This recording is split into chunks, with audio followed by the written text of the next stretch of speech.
বুধবার রাতে আচমকা ঝড় জল দক্ষিণ ২৪ পরগনায়, আর তাতেই ক্ষতিগ্রস্ত একাধিক বাড়িঘর। ক্ষণিকের ঝড়ে লণ্ডভণ্ড হয়েছে সুন্দরবন, মথুরাপুর ২ ও কাকদ্বীপ ব্লকের বেশ কয়েকটি গ্রাম। এই ২ ব্লকের কয়েকশো বাড়ির ছাউনি পুরোপুরি উড়ে গেছে।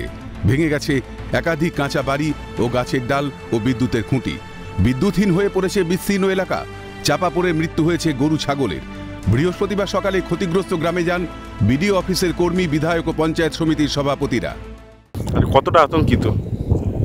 আর সে কথা বলোনি, আতঙ্কিত মানে ভয়ে তো জাহানে হচ্ছে। আবার এই কী করবো, রাতটুকুনি যা ছিলাম, এই সকালবেলায় এসে বলি দেখি কি ক্ষয়ক্ষতি হলো। এবার সবাই তো ঘোরাঘুরি করতেছে, কার ঘর ভেঙে পড়েছে, কার গোয়াল ঘরে পড়েছে, এইগুলো সব দেখতেছে। সবাই পরস্পর সবাইয়ের বাড়ির লোক, এর বাড়ি ওর বাড়ি সব দেখতেছে কার ক্ষতি হচ্ছে।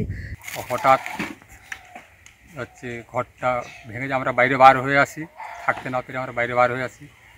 বার হয়ে আসার পরে ঘরটি পড়ে যায়। পড়ে যাওয়ার পরে আমরা পাশের ঘরে চলে যাই। এই সকাল থেকে এসে তাই জিনিসপত্র আমাদের যেগুলো ক্ষয়ক্ষতি ছিল উদ্ধার করার চেষ্টা করছি। চাইছি আর্থিক সাহায্য, চাইছি সহযোগিতা। হ্যাঁ, এই এলাকায় আরও অনেকের ঘর ভেঙে, শুধু আমার নয়, আরও আমাদের পাড়ায় অনেকের ঘর ভেঙে গেছে। ঘটনাস্থলে গিয়ে ক্ষতিগ্রস্ত বাসিন্দাদের সঙ্গে কথা বলে পাশে থাকার আশ্বাস দেন বিধায়ক।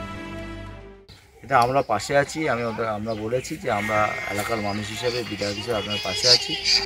ইতিমধ্যেই ক্ষতিগ্রস্ত গ্রামগুলিতে খাবারের আকাল দেখা গেছে।